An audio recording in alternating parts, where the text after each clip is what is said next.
I just require now to do a more conventional wave painting. Let's get back our selection for these vertices. Wave paint mode, then let me make sure that this is indeed, yes, it wasn't these bones waves, now it is, it has no vertex group assigned to it. Let's just make sure now we can get some centralized maximum waves. You see I cannot paint anything on the rest, which is great, it's just this edge loop. And then I can blur for these other final, those extremities. It is good particularly that these three bones are sharing influence, although on very although gradually. So yes, let's do now. This requires only maximum waves there, and here it can be kind of very blurrish. And this one, we'll see how it will look as we pose the eyelids. Actually, I got this wrong. This was the bottom. I have to delete this vertex group. Let's do it again. So, okay, this, then I could use smear to make this faster, then blurring, okay, until there I think this is good enough. So mid, so extremity, outer extremity, mid, and this one requires, some yeah, smearing out this, too much influence from, maybe now the opposite, let's bring more influence to the other extremity. Okay, now this looks good enough as a set of sharing influences for the top eyelash. Let's see just how it will look like. Okay, this is what is expected, because this is not, of course, this is not the final rig, but you see the eyelash is already start to have some automation. It already starts to, and something happens then there. Maybe I need to, will it be possible that this part of this is shrink wrapping? Because it looks like, no, it can't be. I have, oh, maybe it can be that, yes, because there are two shrink wrapping stuff here. So let's make sure that we remove it from this and also from this, because the eyelash shouldn't be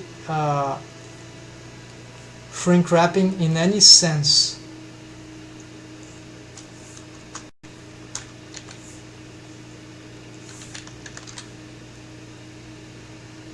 Okay, I don't think this was the case, it's just that the wave paint might be too weak.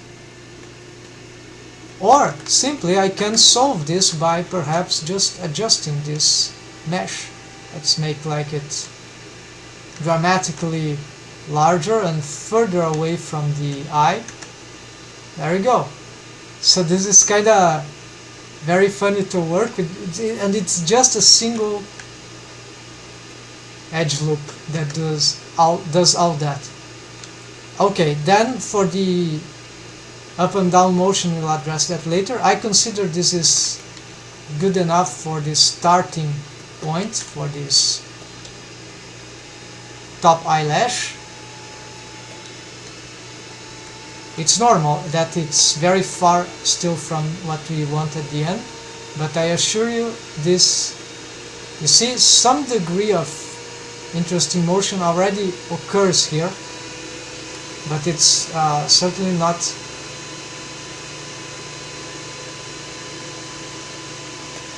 the final result. Okay, so now same for the bottom eyelash. Let's now do the inverse. We'll just show it. Go on edit mode, then let's select the bottom left here, so this is what I want.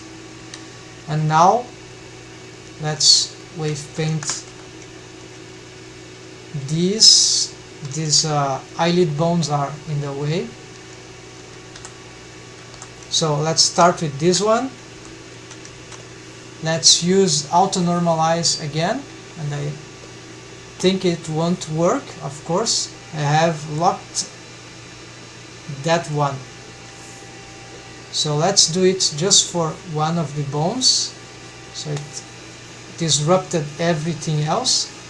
Let's now go back to the head vertex group and let's add, I'm already on that same vertex selection setup, so let's turn this off, otherwise I'll erase what I've just done. Let's add this back to the head bone, and then let's go back to our bones too.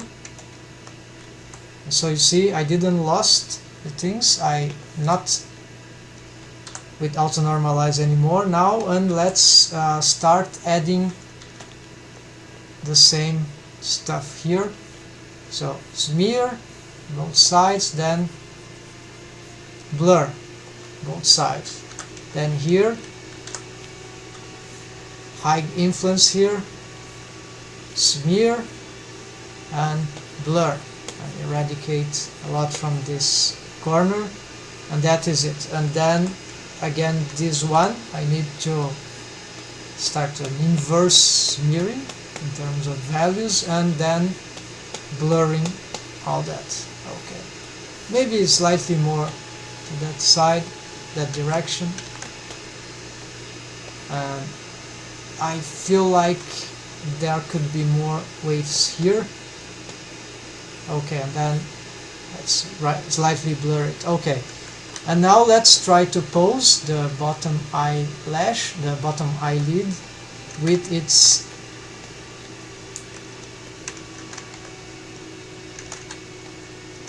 pose mode. Okay, so this is apparently,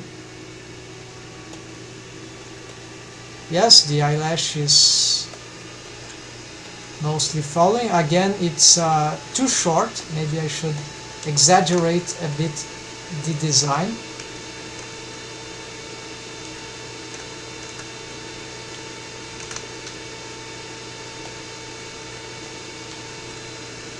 Yes, this looks great. Well, that looks very nice. Maybe smoothing out. And the cool thing is that I can make these additions even on, right?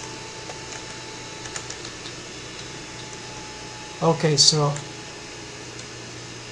let's smooth this out, because this is not supposed to be.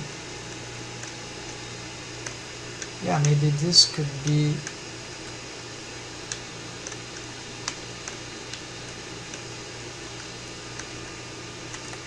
I hope I'm not snapping this. No, I'm not.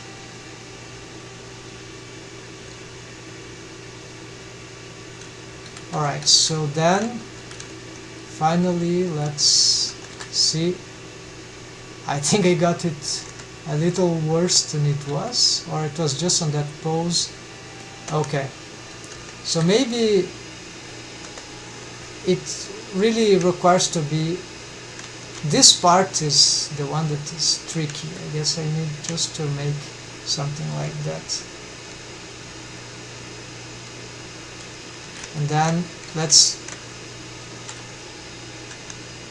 do something like that.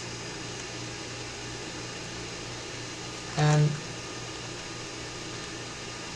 try to do that, and then last smooth out. Okay, now I'm finally satisfied with both. That's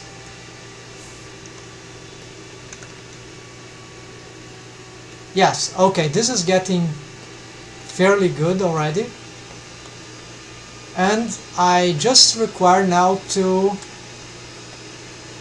for the eyelashes, especially for the eyelashes, to make the transformation bone constraints on the eyelash deformed bones.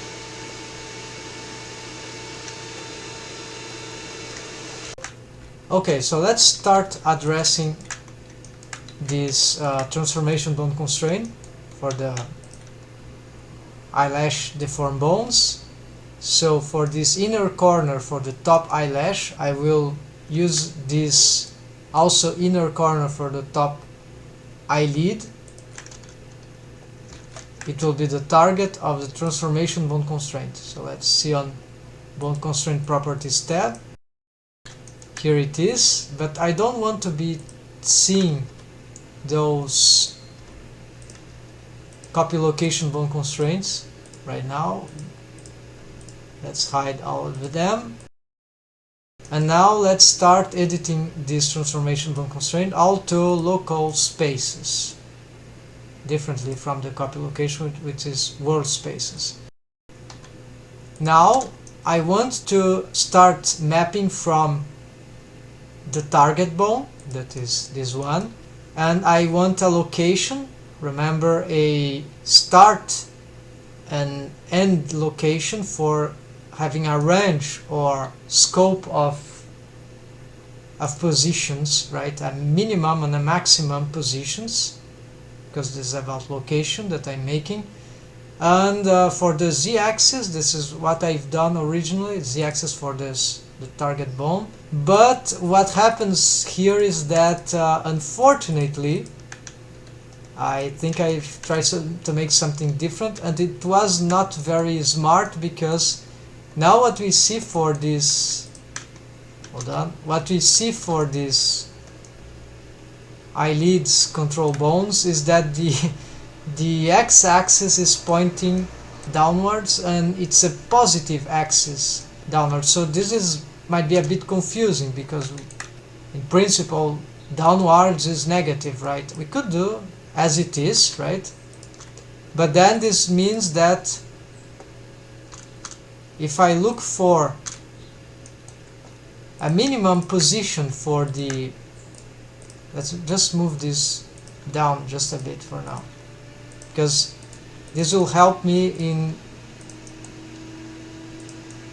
seeing which would be the lowest position that I might want for this bone.